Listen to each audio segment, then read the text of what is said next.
I think it's just for the media.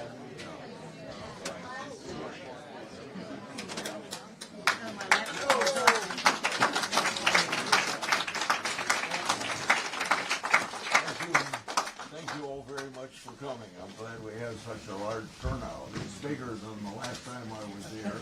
And we always have our town meetings in Fort Madison at this place. The courthouse doesn't want us to come there. I don't know why. And we have a lot of media, I see. I've been doing this for 45 years, and I haven't had this much media at most of my meetings. So I'm really thrilled that you're paying attention to it. I had 396 county meetings during the 4 years of the Biden administration, and none of you showed up. But I'm glad you're showing up now. Yeah. Thank you for showing up. Yeah. I'm glad to be here. This is what it takes to. This is the best way to get your opinions, because I can see you and you can see me. But, you know, I only see a few thousand people a year face to face. So I rely an awful lot on email and postal mail and telephone calls. And if you communicate with me that way, you should expect an answer. Right now, I think our number of being behind is about 35,000, because Now, normally, you know, during the last 4 years, it was more like 3,000 or 4,000 behind. But there's a lot more interest now. So we keep track of those answers that are more than 30 days old, and that would be about 3,000 or 4,000. So normally that would be zero the last several years. So I just want to tell you, you should expect an answer and get an answer, but right now you may not get it as fast as you'd like. Let's see. Now, I learned something from the meeting we had in Hampton, that we have these big turnouts because a lot of people want to bring up things that are new because of Trump being president, and that's perfectly all right, and we're going to cover those as well. But after that meeting, I got criticized because I was just listening to the people that wanted to complain about things that Trump were doing. So I'm got a list of things here that I'm not going to speak about unless anybody wants to ask about it. But because I was criticized before, I want to go down this list, and if anybody's got a question like about the Farm Bill, raise your hand, or prescription drugs or tax bill, and then when we're through this list, I'll open it up for questions from anybody. So has anybody come to talk about the Farm Bill? Okay, nobody wants, you I have a farm question. go ahead. Okay, my son has cattle, Yes. and he works at a regular job, and then he has cow-calf pairs. Sure. And so I just wonder how the tariffs will affect someone like him.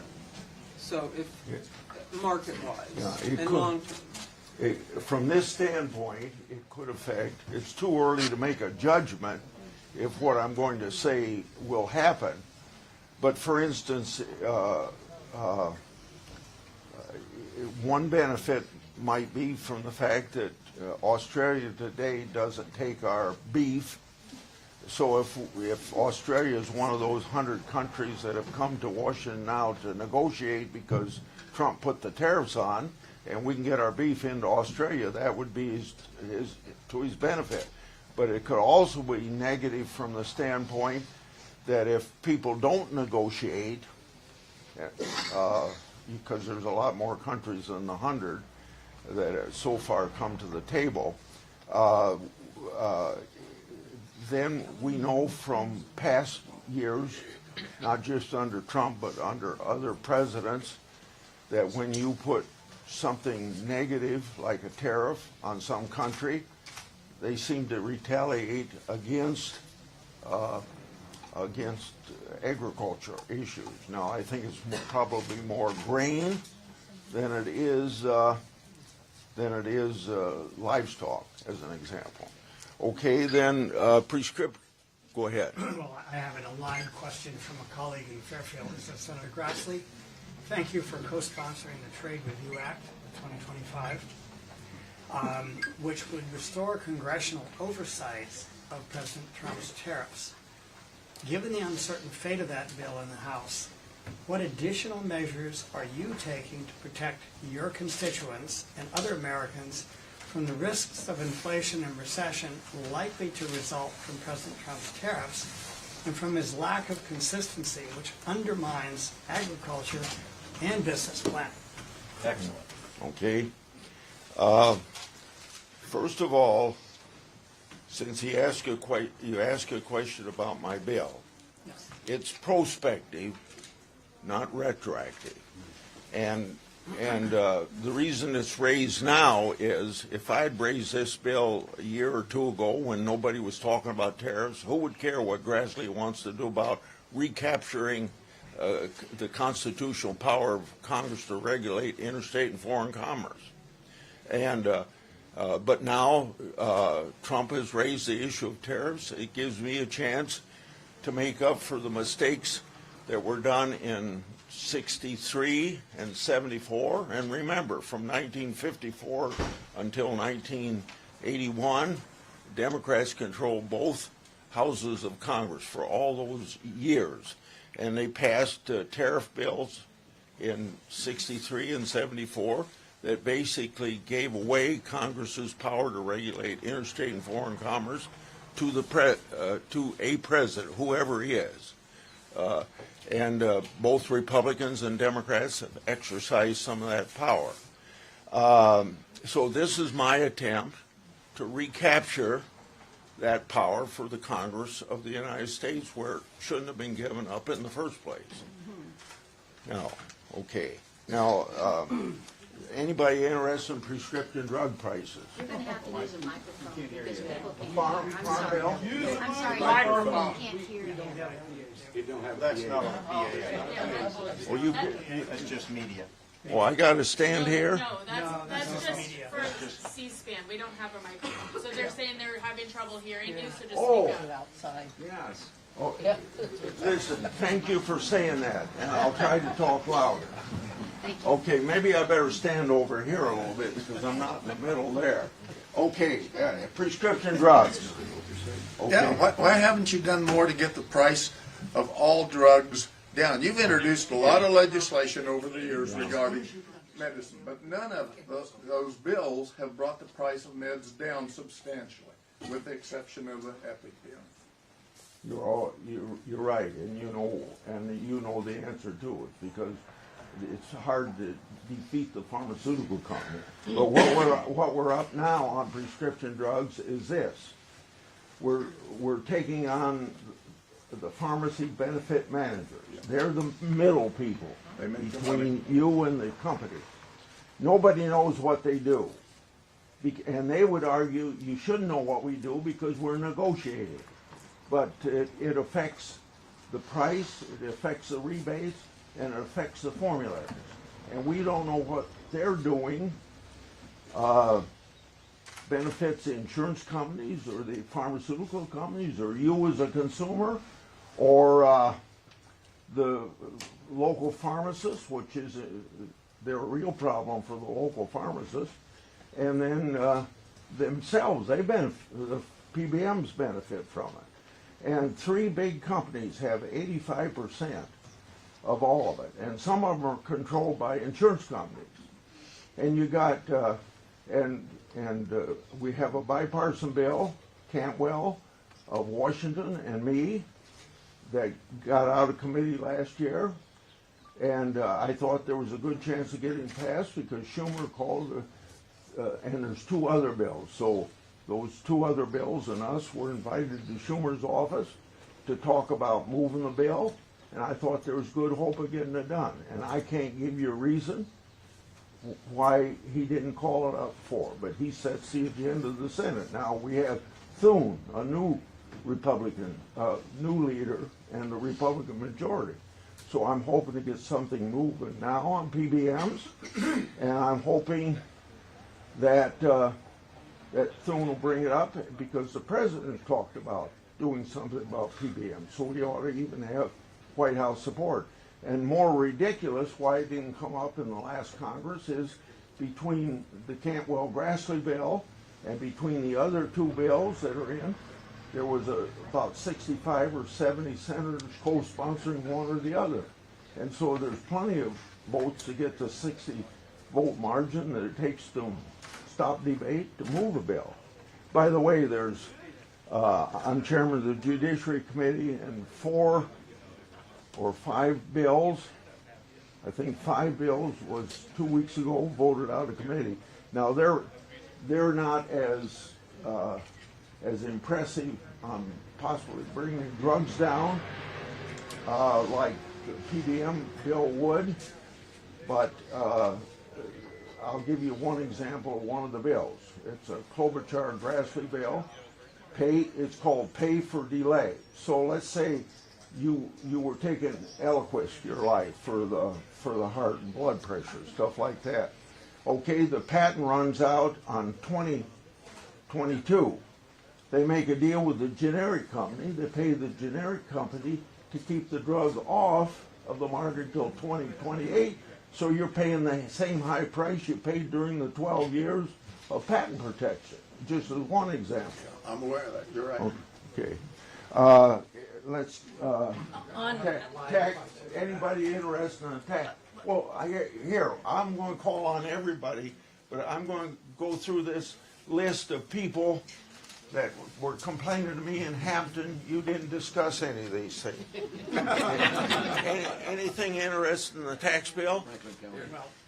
Yes, the tax bill. You're talking about the Senate budget resolution and reconciliation, is that what you're referring to? But before you ask your question, let me explain that the budget just passed last week, and then the budget does not go to the president. That's just an internal congressional document that sets the stage for what you're going to ask me about. Right, I mean, it sets amounts that each committee is supposed to cut or budget, am I correct? Yeah, now if you're like a House member and you look at the Senate and we only have $1 billion for each committee, that doesn't mean we aren't going to cut more than $1 billion, but we just want to leave maximum leeway to the committee to decide how they're going to spend it. So go ahead with your question. The resolution basically supports, that you supported, extends and expands the tax cuts from the 2017 tax bill, and to extend those cuts, which largely go to the top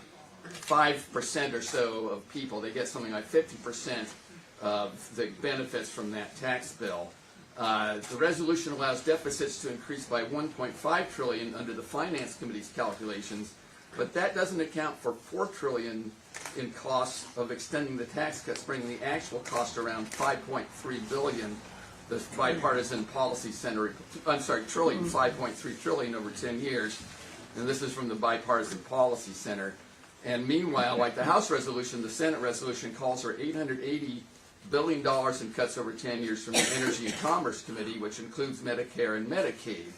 And it also orders the Agriculture Committee to cut $230 billion, among cuts from other committees, while increasing funds and for defense and other areas. And yet, after all those cuts, we still end up with trillions in deficits. How is this fiscally responsible, Senator, to extend these tax cuts when they're raising deficits and resulting in cuts to services that people need, and giving benefits to the top 5% or so of taxpayers? Okay.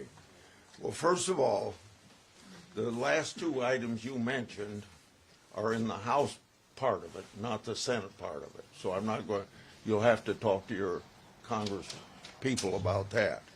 But I can answer the tax part of it very easily, because if we, the way the 2017 tax bill was passed, it was passed under this process of reconciliation, and you can't pass a tax bill, either increase or decrease, for more than 10 years unless you get 60 votes to do it. So we only had 51 or 52 votes in 2017. So it sunsets. It could go for 2 more years, but we sunset it December 31st, 2025. So here's what's going to happen if we don't continue that tax policy into the future. You're going to have the biggest tax increase in the history of the country without even a vote of Congress, because it sunsets, and so you just automatically go back to the tax levels prior to 2017. We can't let that happen, because it would be the biggest tax increase on the middle class in the history of America, and it wouldn't give any more benefits to anybody than what they had in the 2017 tax bill. So it's very important that we keep the tax level where it is, which has been historically about 17% of all the gross national product of this country, coming to the Congress of the United States at about 17 to 18% of all the activity, economic activity in this country. So it keeps a tax policy that we've had in place for decades. Okay, now the next one would be. What do you mean? The next one would. Tax policy we've The had next for one would be border security. He asked a question. Can I ask you a quick question? I understand holding that tax at what you're saying, but why aren't we doing more to make the billionaires pay more? Yeah.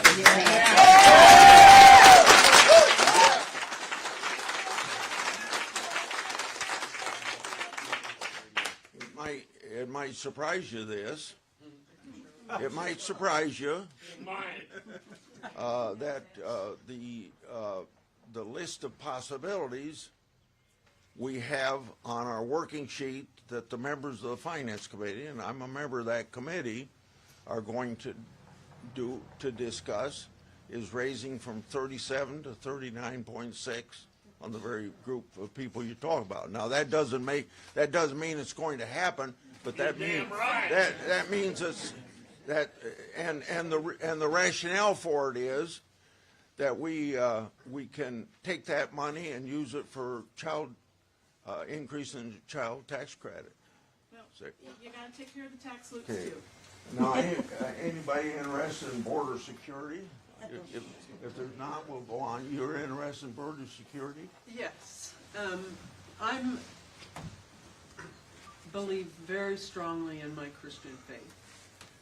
I preach on Sundays, and I believe very strongly in we welcome the stranger. Because anybody, the least of these we do to Jesus. And that is what we've been taught, and that is what the gospel tells us. And I think turning away people who have come here for asylum is one of the most shameful things we are doing right now. Yep, it's not America.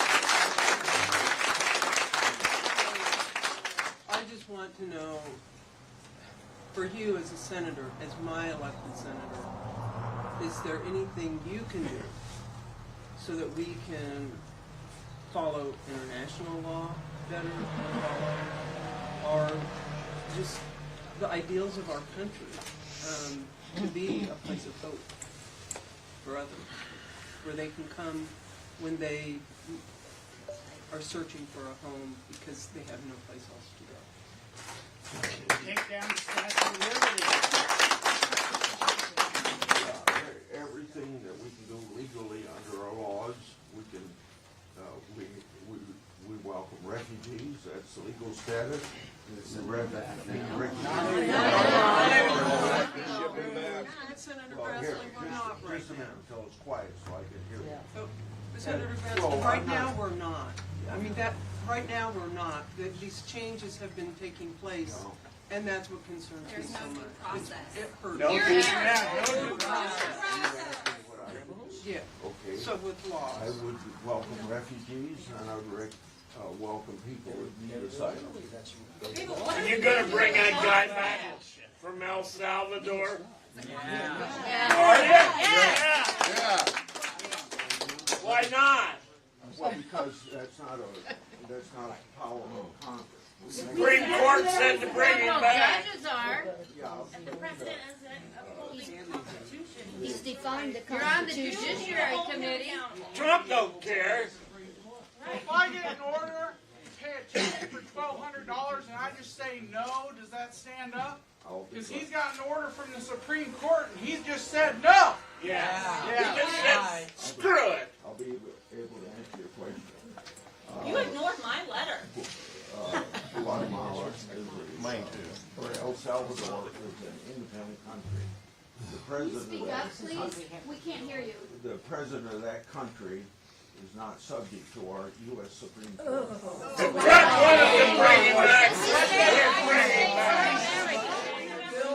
I'm pissed. If we're paying them to keep them down there, we don't have to pay them.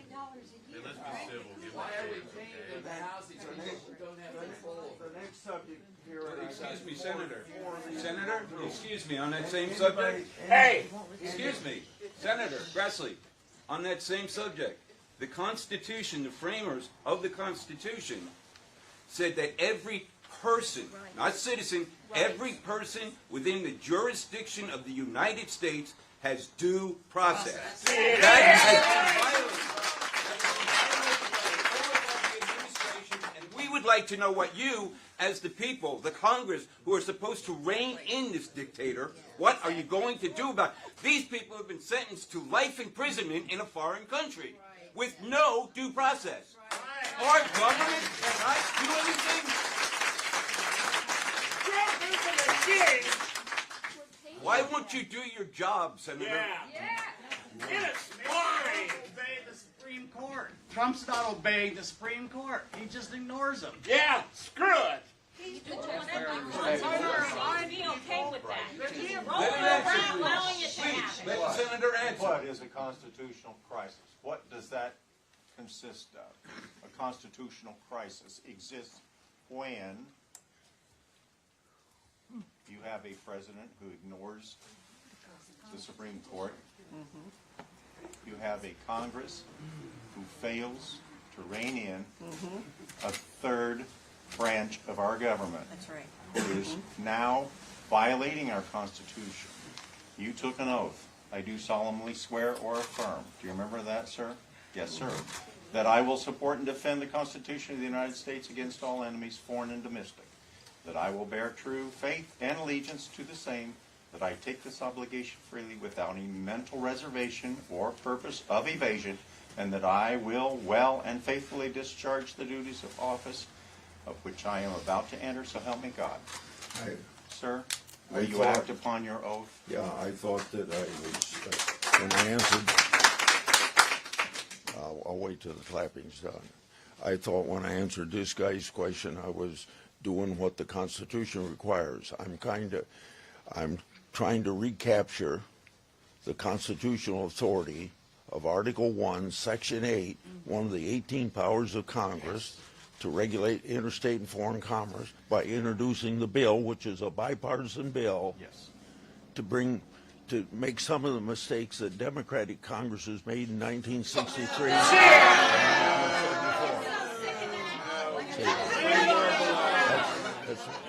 That's Congress as a whole. That's what I'm doing. Congress as a whole, Yeah. bipartisan, has the power to act, to bring Can you wait till they be quiet? Congress as a whole, bipartisan, has the power to act to bring the executive branch to heel. Yes. Yeah. Yes. Now, And they're not doing it. introducing a bill, yes, that's one thing.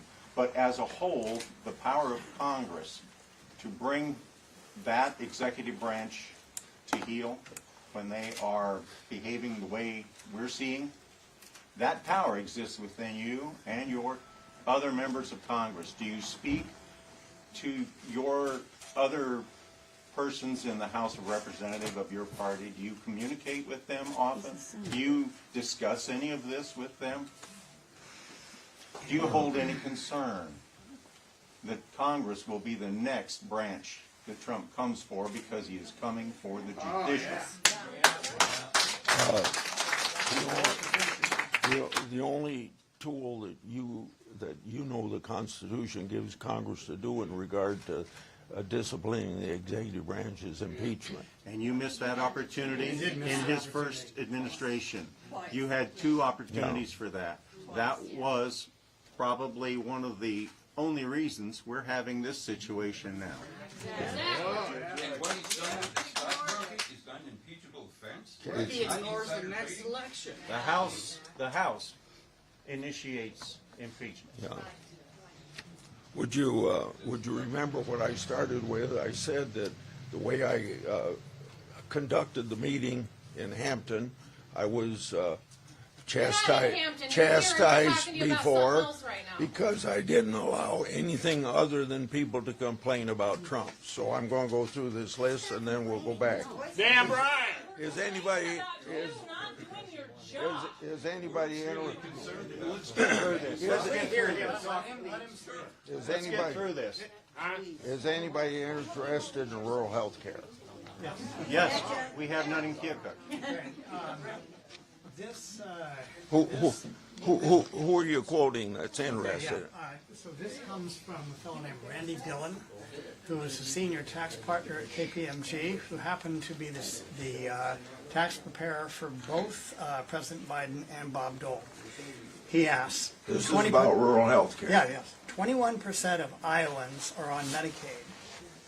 And our rural hospital in Jefferson County Health Center derives 14% of its patient revenue from Medicaid.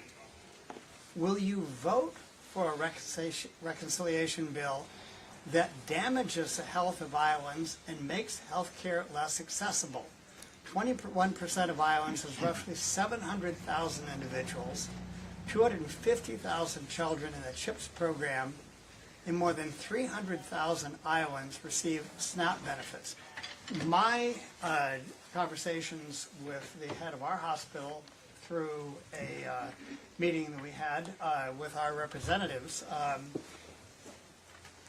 rural hospitals are closing now under the current funding situation, with hundreds of billions of dollars leaving these programs that support local hospitals, support 21% of your constituents. I find that unconscionable, particularly with regards to Elon Musk was asked how much savings, quote unquote, if you can believe him, have you found? 125 billion. The sources that I read say that the reduction in staff at the IRS and the knock-on effects of that are likely to cost the Treasury $500 billion of revenue coming in. So whatever the policy is, if people aren't honest with their tax returns because they know for darn sure they're not going to get audited, it's incomprehensible to a lot of us. And one of the reasons I think why you're feeling this either quality of anger or strong feelings is that we feel like much of what's happening simply does not make any logical sense. And we appreciate what you're doing, everything you can do, but I think we want you to do more. We want you to stand up more for all of us.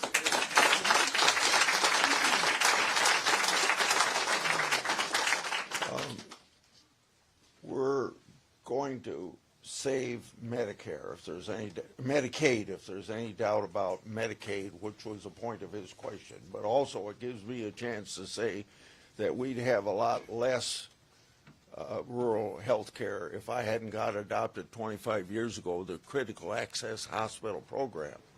That, yeah, okay.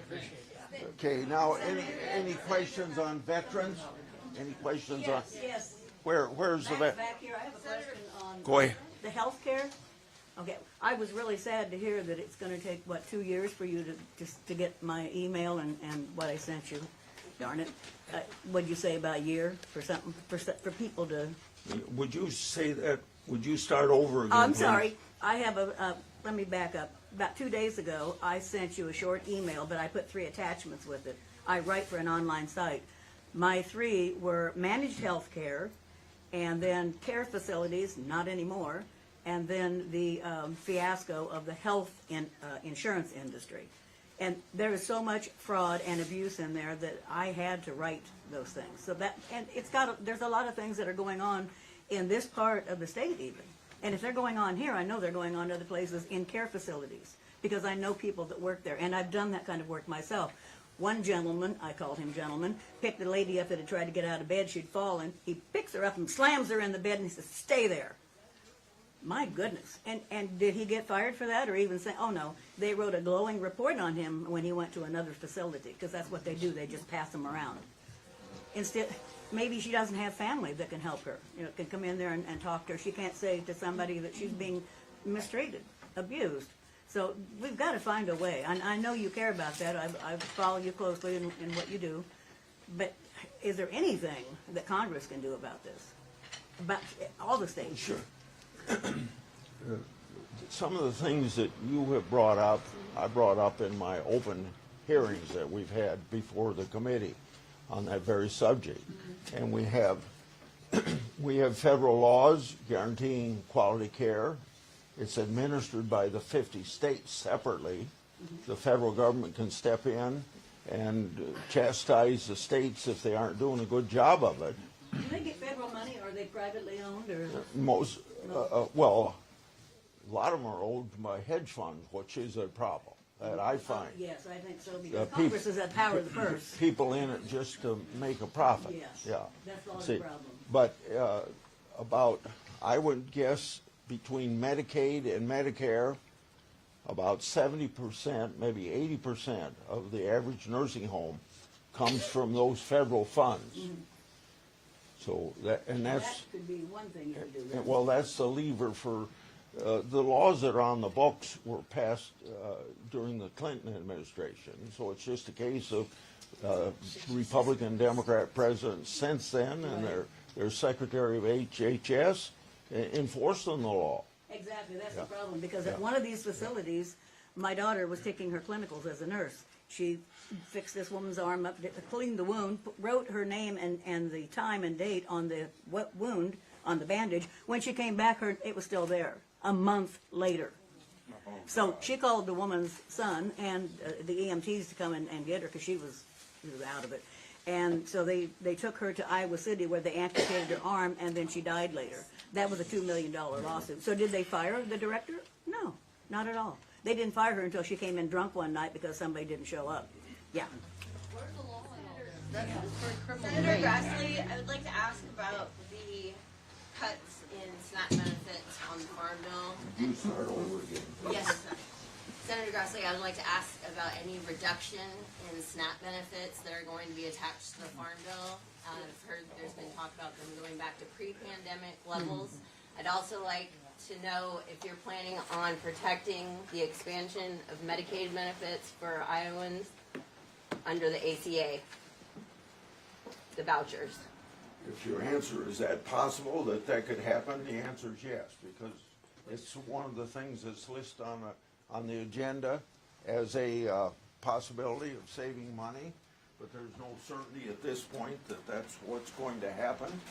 And it's going to be part of the Farm Bill, and we haven't even started on the Farm Bill yet.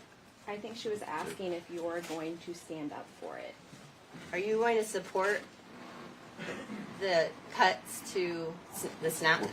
Would you consider having, for able-bodied people, having work requirements? Sir, I work at a grocery store. I'd like to, and I'm half asking the you, people. would you give me your opinion on a question I have that'd be important Yes, for me Senator. to hear your opinion? Would you consider a work requirement for able-bodied people 30 to 59 years old to be, and that would save money? Would you consider that No, that wrong? sounds like waste, fraud, and abuse. Okay, That well, then sounds like waste for sure. I'm glad to hear that. That you-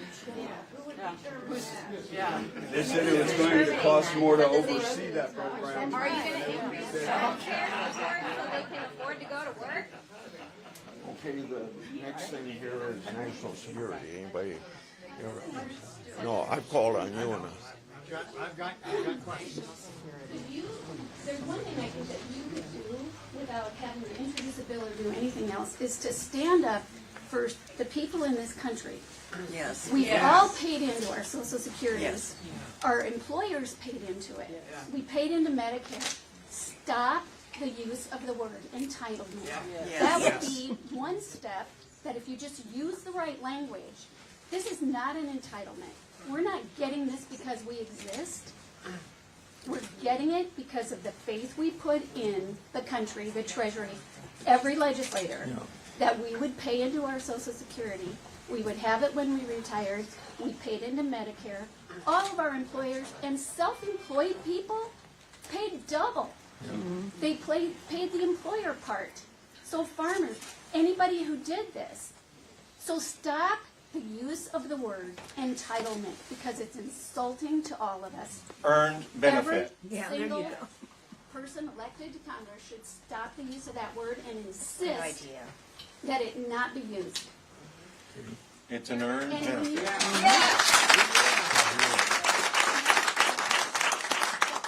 30 years old to 59 has to prove that they're working, that they're worth the benefits they get, but we can't talk about taxing the ultra-rich because we might be losing money on somebody that's getting food stamps in a town like this. Where are they gonna work? How are they gonna prove You gotta have jobs. that they have a job and the transportation to go get those jobs? So, I mean, Childcare. I think the general population is sick and tired of hearing about the tax cuts for the wealthy, the ultra-wealthy, the uber-rich, whatever you wanna call them. When you start nitpicking about whether some single mom or single dad or somebody with somebody in prison is getting $70 too much food stamps, it doesn't even buy you anything at the grocery store.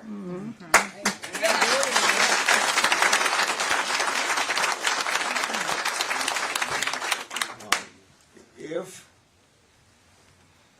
you're asking me if we're going to cut Social Security, no. And I wouldn't hope that you'd even worry about that when you have both Biden and Trump running the campaign that we're not going to cut Social Security. I asked if you could stop using the word entitlement, admit that we paid into it, and just fund it fully. And do whatever taxing you have to do at the top. Exactly. Yes. Why should somebody reach 200,000, 250,000 a year and say, I don't have to pay Social Security taxes on that anymore, when I have to pay it for every dime I ever earned, because I never earned over that amount. So fund Social Security. Congress needs to get rid of fingers out of it. Related, Senator? Stop using it as a slush She's fund. asking me to not use the word entitlement. That's a pretty good request from any constituent. Thank you. Okay. Privatize it. Take Social Security or how that works? Anybody here, I suppose if you aren't agriculture people, you wouldn't be interested in this, but biofuels, anybody interested in biofuels? Okay, I'm interested in reconciliation and solar. okay. Now, Senator, reconciliation. now it's open for questions. Who that hasn't, you've asked a question, you've asked a question. Who hasn't asked a question? Me. You haven't asked. Senator, my wife is the record keeper and the check writer and the bill payer, and she's concerned about the increased costs on credit cards. Everything seems to be jumping up, and I understand that we have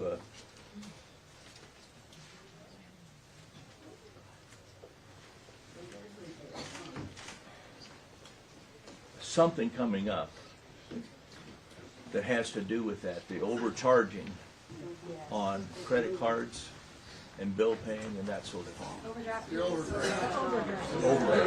Overdraft.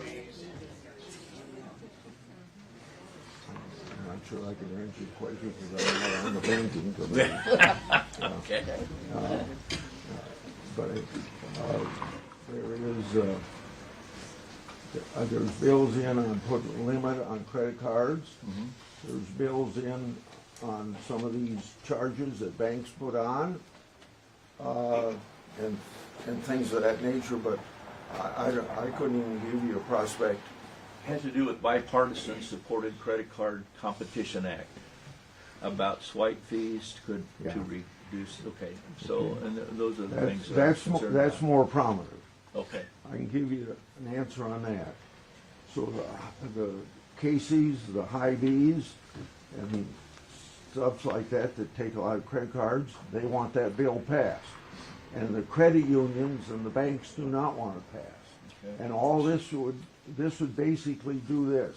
Now there's two companies that have most of the business, and this would just allow people that accept credit cards to seek 2 or 3 or 4 other places that maybe they could get it done cheaper. And but the problem with that bill moving is this, that it's not talked about very often, the banking committee's really divided on it. I don't know whether it'll get out of committee or not. Do you support it? But I'm going to wait until a bill gets out of committee because I don't have any way of knowing what it looks like before it gets out. What about the Theoretically, what would you support on it? Yeah. You haven't asked the question, have you? All right, given that during the confirmation hearings, Kennedy, who is in charge of our Medicare and Medicaid, made the statement that everybody wants Medicare privatized, which is a lie. Where do you stand on this? We aren't going to, you can No, stop but there, we you are not now going are giving money, there's money going to go out to the people that are doing Medicare Advantage. That is privatization of Medicare. Yes. That's right. And we don't want it. Okay. They take advantage of people all the But time. 50% of the seniors do want it, because they're. No, they don't want Okay, let me explain why I said 50%. 50% of the seniors are enrolled in Medicare Advantage. Because, no, that doesn't mean they want it. They got a choice. It's insurance companies that are, of course, insurance companies are then controlling you, and they'll tell you that you must call in every year because they can change the rules whatever they want to do, and they get X amount of dollars, and when your dollars are used up, you're done with their Medicare. I want it the way it is, and so do most of the people, and the SHIP people that help people get their Medicare are rightfully telling them to stay away from Medicare Advantage. It's a privatization, it's a rip-off, and we don't want it, and not 50% of the people want it. And Kennedy's saying that. If 50% of the people that are over 65 don't want it, why do they enroll in it? They don't Because have, the they don't, insurance companies bug me 3 and 4 times a day to try and sell it to you and say that they are actually Medicare calling you, and they're not. They don't want to pay Medicare Advantage has nothing to do with the federal government, is that correct? you have your hand up, sir. Iowa says if you're not, You're not gonna answer him? You're not gonna answer him? He's asked questions 3, 4 times. I'm one of those people that don't ask questions. Yeah. I want to know Be safe. if you're proud of voting for Trump and what he's doing in office. Are you proud of everything he's doing right now? There's no president that I've agreed with 100%. I didn't say that. I said, Yeah, are you proud that he's in there? Well, first of all, Senator Grassley, I want to thank you for coming today because our Representative Miller Meek seems to be hiding in a closet.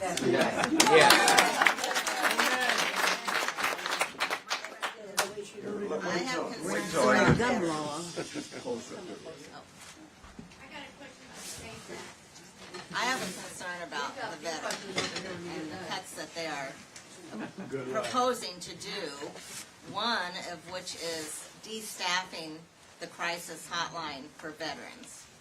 18 veterans commit suicide every single day in this country. My husband is a veteran. He has been exposed to Agent Orange, and his health is very poor because of that. And he has actually said out loud he wished he could die at times, and he has had to go through PTSD counseling I cannot tell you how many times. So I do not understand how the Republican Party can say, we're support our veterans when they are going to do something like cut the crisis hotline. That is unacceptable. That is just, it's unbelievable to even think that they would do that. This is something that veterans rely on. They are cutting staff, and a lot of that staff that is being cut is PTSD counselors. So my question is, what is your plan to assure that the veteran hotline remains staffed adequately and that veterans are supported rather than harmed by Republican legislation? When Congressman Boswell was in Congress from Southwest Iowa, and this would go back to about 2008 or 9, I believe, he and I sponsored the first 800 number for veterans to call, and the reason we did it was because of the person in Grundy Center, Iowa, that committed suicide in front of his mother in the kitchen, and we named the bill after that veteran, as an example. So that ought to tell you that I'm for maintaining. But what are you going to do about that with, as far as, you know, proposing legislation or talking to the other members of Congress or the president and saying, this is wrong. These cuts are wrong. We have to support our veterans. They need more help rather than, they want to cut 83,000 employees. Yeah. And they cut in the first 5 weeks of Trump when he fired all those federal employees, 6,000 of those employees that were fired were veterans. And a lot of the veterans, many veterans are the ones that manage those hotline calls. And so are they getting fired too? Who's going to answer these calls? These men and women serve our country. They put their lives on the line. I have a question in reference to this. I hope I answered your question by saying We appreciate your support, but we want to know what you can do to stop this legislation. I can do everything you suggested in your question. Yeah, next Senator, Hey, talk about the SAVE Act. I do have a question. Yes. Go ahead. I was going to ask about the SAVE Act. Yeah. What's your opinion, and do you support it or you're against it? Which one? The SAVE Act? Well, first Well, explain it. where it won't allow me to vote. I'll have to go get a passport because my birth name is not my current name, last name. You have not heard of that? Yes, I have heard of it, and every lawyer I've talked to that's been involved with that legislation says it'd be ridiculous to think that you can't, that the women can't vote.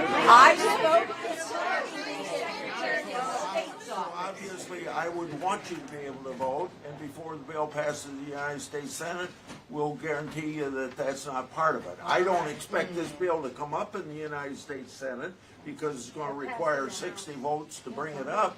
But if it does come up, I would see that my wife would be able to vote just like you want to vote. And it passed in the House, though. It did pass. It already passed. By 216 to 230. Senator, I have one other question. Can I finish my... I'm a rarity here. I'm a happy Republican. I want to thank you personally for something you did for my father.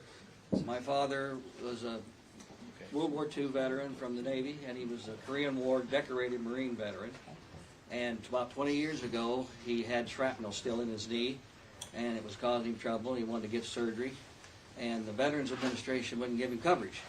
We applied and applied and applied and applied, and we couldn't get it. So I contacted your office, and they told me that you would look into the matter personally, and I got a letter back saying that you had looked into the matter personally and that my father would be covered. And we've had the greatest benefits for the last 20 years that a person could ask for. He got all the coverage he needed, got everything, ramps, the equipment for handles, and he passed away 3 weeks ago at 97.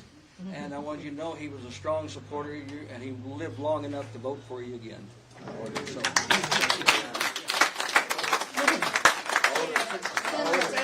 Senator. I ought to tell all of you something that would help veterans in the future. The Senate just set up a program for each senator to be able to have what we call a veteran fellow. So I have hired Clayton Brown to do that. He works out of my Des Moines office. Of course, you can go to any of my offices and get help like you got for your dad, but this guy is concentrating just on veterans issues. So if you know somebody that needs some help. Well, veterans need the hospitals now to be staffed. If you... Brown. Can you hear me now? Yes. Okay. Anybody that needs help from the VA, it'd be nice if you direct them to Okay, Clayton. we'll do, sir. Thank you. Senator, I have emailed you and sent several messages. My name is Teresa Potter. We've got to do something about the toxic chemical drift overspray. 18 horses, dead horses. It's up to 21. Today, I live out in the country, 70-mile-per-hour wind gusts. By law, Iowa law, they're supposed to not spray over 7 miles per hour. I have got serious heart issues. Our farm dog had a huge tumor, and to lose all these horses, and I've got very few left. Why is law enforcement? They're told, law enforcement is told they're responsible. I have called Gretchen Bullock, she knows my name by heart. Everybody up there I've called. And they came down, they tested it, tested positive. Beltamar is one of them, one of the most worst things you can have. I won't live another 5 years to talk about some of these. And all those dead horses, and to watch them die a cruel, painful death. Kidneys, liver, lung, brain. They're laying on their sides, running and winding. And there is laws there, but they're not being enforced. At state level, they're blaming the sheriff. And I don't feel it's his, it's not his fault. Who is responsible to enforce these laws? All they have to do is shut down spraying for a while, because we got to live too. And I understand farmers. I lived out by them forever. But this is ridiculous. 18 horses and they're still breaking the law. It is sad. I want help. I've got grandkids. You know what one farmer told me? He's got grandkids. I have a little 15-acre farm in the middle of prime farm ground. He told me there's lots of nice parks around. I've lived there 21 years by myself as a widow. And I want my grandkids to play where I've worked my tail off and had some of the finest horses that you've ever seen. 5 are world record miniature horses. And they still won't obey the law. And I can't get anybody to enforce the law. I called the governor's office. I get thrown in jail. Now, Grandma, I have an autistic grandson that day. If that wasn't fun, I'm tired of my rights being broken. I have no civil rights. I'm scared to call the sheriff's office. I'll get arrested. And I like these guys. They're friendly. But this has got to stop. And it involves everybody, not just me. I don't think people realize what the chemicals are doing and how bad they are. And our water Yes, as well. yeah. Yep, it's awful. And the state has tested. When the state comes down, they're not time orderly. There's no. It's a joke, is what it is. And I'll tell you one thing. When Gretchen had the state investigator come down, they said it tested negative for anything. The state climatologist had another report. He pegged each farmer, and he said what they sprayed. And the spraying company, they held him responsible, got slapped on the hand, no fine, no nothing. They didn't have to pay $35. It's up to my job to get a lawyer to sue him. I've been sick with my heart, and I just want us to be safe. I want this for everybody. I want everybody safe. And these chemicals are bad. So I would like something done. Put me in a safe house. I begged. I called up there just to get my horses safe. I traveled all over, and that was expensive. It took every dime I had. I've got 2 horses that went to Ames twice. So it was $5,000 each time, each horse. But they lived. Thank God. But then today they're out there with that spray going again, just going real fast. I got notified, and I asked, I said, would you please let me know before you spray so I can put the horses away and put the kids and myself. These are from chemicals that burn. One little horse lost his eye. It shriveled up from those chemicals. And he's still alive, but I don't know. I just would like something done. I've had horses my entire life. I don't want to have to get rid of them. I shouldn't have to. And I shouldn't have to go to a public park when I have a nice little farm myself. I work too hard to have it. So I don't know what to do. I'm going to say one thing. This wouldn't happen to a man. And I am The EPA just needs to do its job. If they do, yeah. The EPA needs to do its job. Somebody needs to get But they're being cut. Right now, They're being cut. they're blaming the sheriff, and it's not the sheriff's responsibility. He's got enough stuff to do. They need to take over and do their job. Hey, hang Thank on. you. He's Thank you got so a much. question right here. EPA oversees the state enforcement of it. So if the state isn't doing it, the EPA can step in. Right. Will they step in? Yeah, they have. They have. I'm going to throw one more thing. 18 dead horses and no news media picked this up. Isn't that a little odd? It was all set up. I have. What did they think of it? He knows your name. Come on out, I'll tell you the rest of the story. Question on that. Question about Veteran right here. There's a veteran. Senator Grassley, thank you for taking the time to come to Southeast Iowa today. One of the very few Republicans apparently in the room here. Listen, I know your roots in Iowa run deep, and I'm proud to be from a state that values justice, common sense, and the Constitution. But today I'm here to talk about something happening just across the border in Wisconsin. Something that should concern every American who believes in due process, free speech, and the Second Amendment. Matthew Hoover, a husband, a father, and a YouTuber known as CRS Firearms was sentenced to 5 years in federal prison, not for building or selling a machine gun, but for talking about a piece of metal with a design on it. Let me be clear. He didn't manufacture a weapon. He didn't sell a functioning part. He didn't incite violence. He shared a drawing on a YouTube channel. Let me repeat that. He shared a drawing on a YouTube channel, and he got 5 years in federal prison. The item, an auto key card, is a novelty. A protest item, it's not functional. You cannot use it as a weapon unless you intentionally modify it. And even then, it's been proven unreliable and ineffective.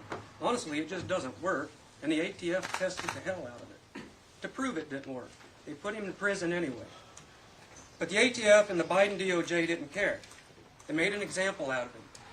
They didn't prosecute a crime. They prosecuted a man who criticized them.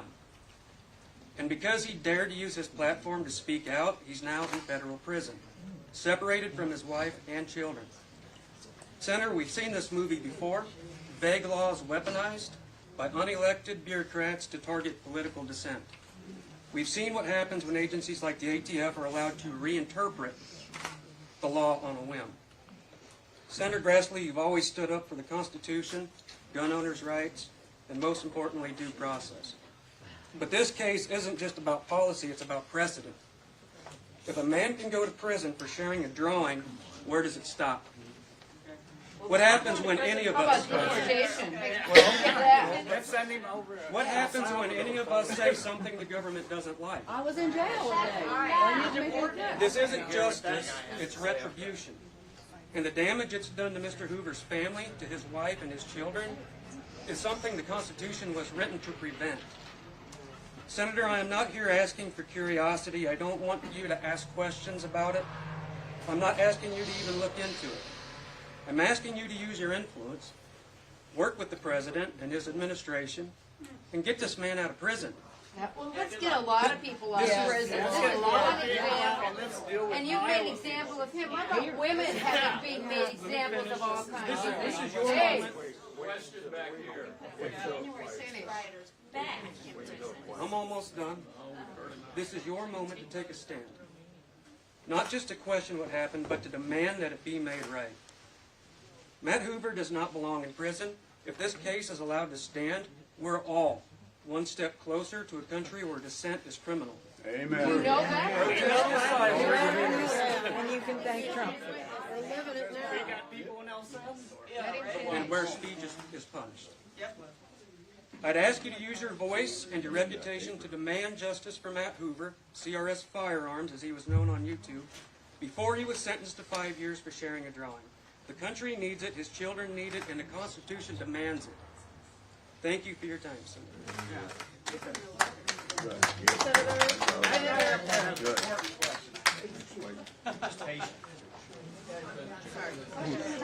Senator, you've got time for one more quick question. Answer in the back. Hey, answer in the back. Answer in the back. Before I ask my question, just understand the importance, or at least my view of the importance of asking this question, because I've asked your office this question, and I've gotten a response, but I didn't actually get an answer. I went to your last town hall, but I only showed up an hour early, and the venue didn't have enough people. I drove 2.5 hours to get there and didn't get in. And I also understand I took a day of leave that day because you don't have town halls during times when people are at home. You have them when we're at work, during the work week. And I had to take leave today in order to get the answer, or at least pose the question to you. So that to me is my criticism of your venues that you choose, because you choose small venues like this. And I do thank you for actually having a town hall. Don't misunderstand it. But I do criticize your venues and your choice of time.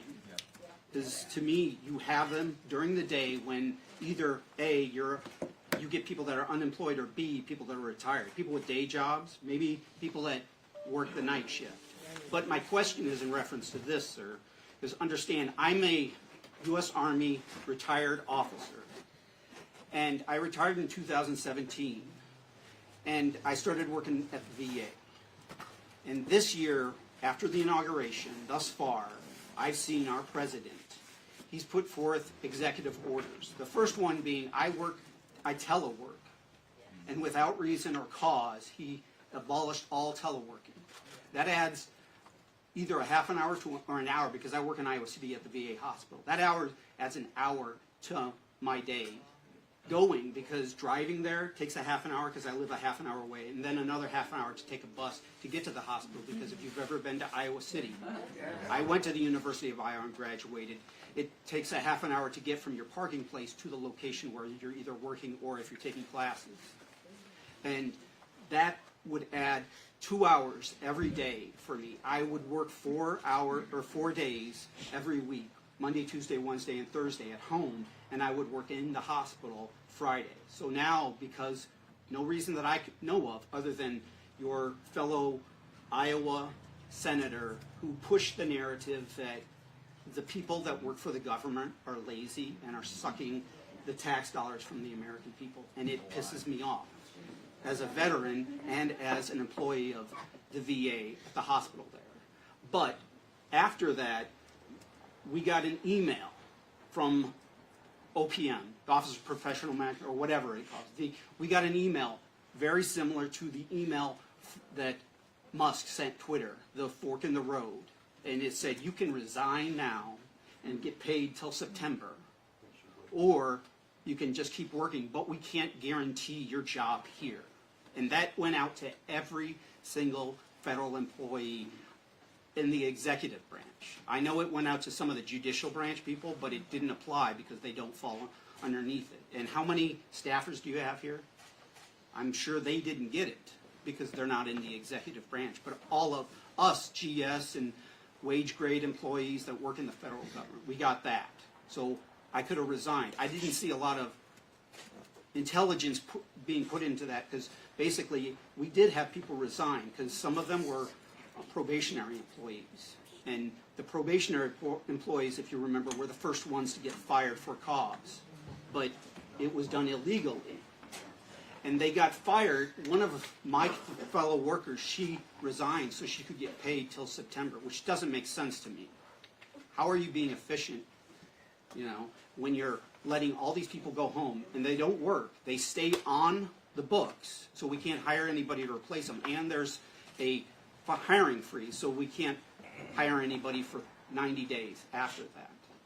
But also after that, they did fire the probationary employees, which I found to be very troubling, because as my understanding, it's illegal because they fired them for cause. The AFGE, the American Federation of Government Employees, the union for the employees at the hospital here at the VA in Iowa City, they took them to court and they won.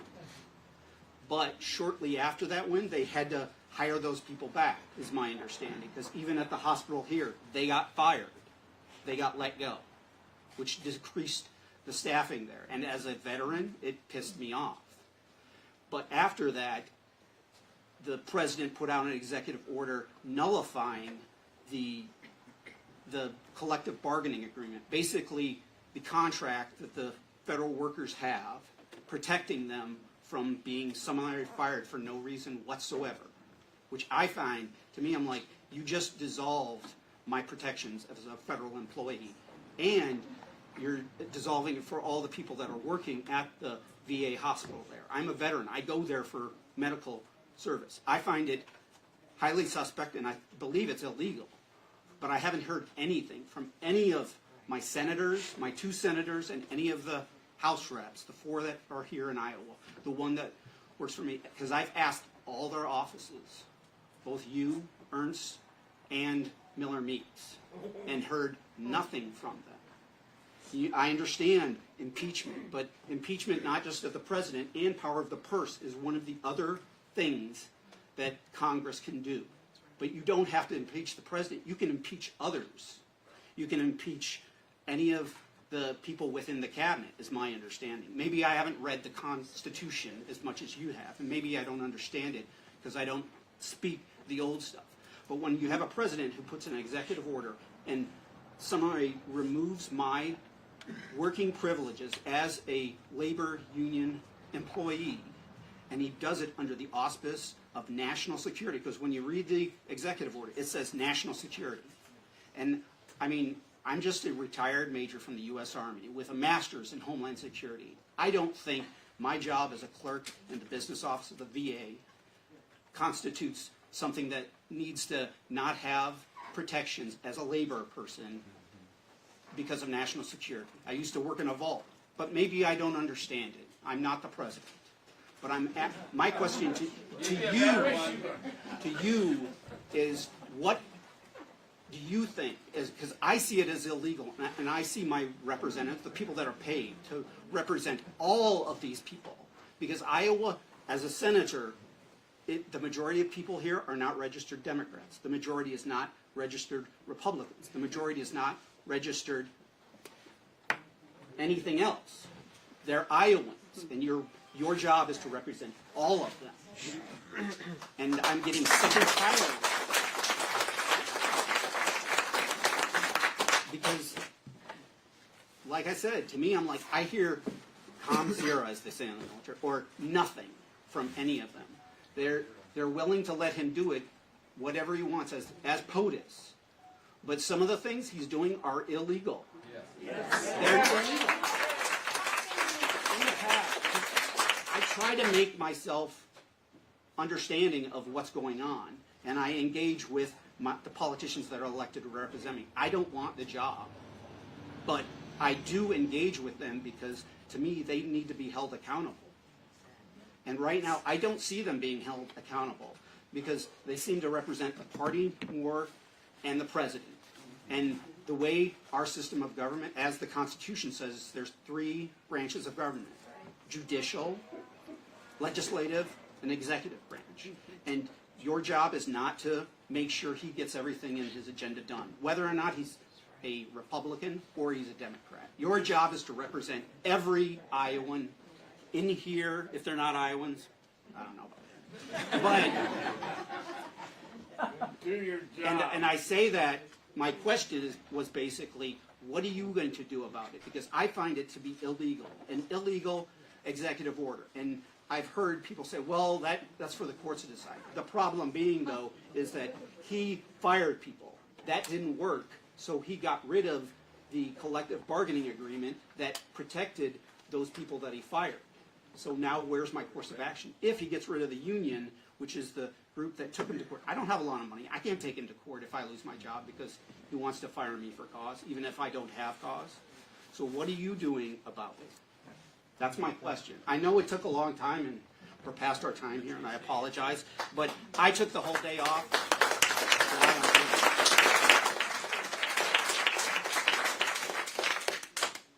I'm going to answer your question, and then I want to answer this criticism you gave about how I hold these meetings. I don't need an answer on that because I've complained about it before. I've complained about it to all my representatives, and that's how they do business. The courts are the arbiter in this, and some of them have stood against the president, and some of them have stood with the president. But in one case that you brought up about the probationary, the Supreme Court made a decision that he had the constitutional authority or the power to do that under the law or under the Constitution. He has the power to do that, sir, but what the courts didn't address is the fact that let me... can I rebut, though? What they didn't address is that he fired them for cause, which it was not untrue. Okay. For 45 years, I've been doing my town meetings, county meetings this way. Some open town meetings like this. Last year, there were 33 of the counties had open town meetings. I went to about 10 high schools because kids under 18 years of age never come to a meeting like this. For the people that work, I go to either businesses or factories, and in the factories, if they'll shut down their assembly line and let people gather around me on the floor, I have a Q&A with those employees. I go to 2 or 3 hospitals a year for the reason that hospital people can't come. And I've been doing it this way for 45 years, and over the course of going to high schools, open town meetings, yesterday there was a Farm Bureau county had me in for their members, and hospitals and all those things. I hope I get a cross-section of the population. But if I don't get a cross-section of the population, when you add it to the emails I get, already in 3 months, we got more emails than all of last year, as an example. As an example. And that's the way we do it. Now, I thank all of you for coming. I'm on my next meeting up to Burlington.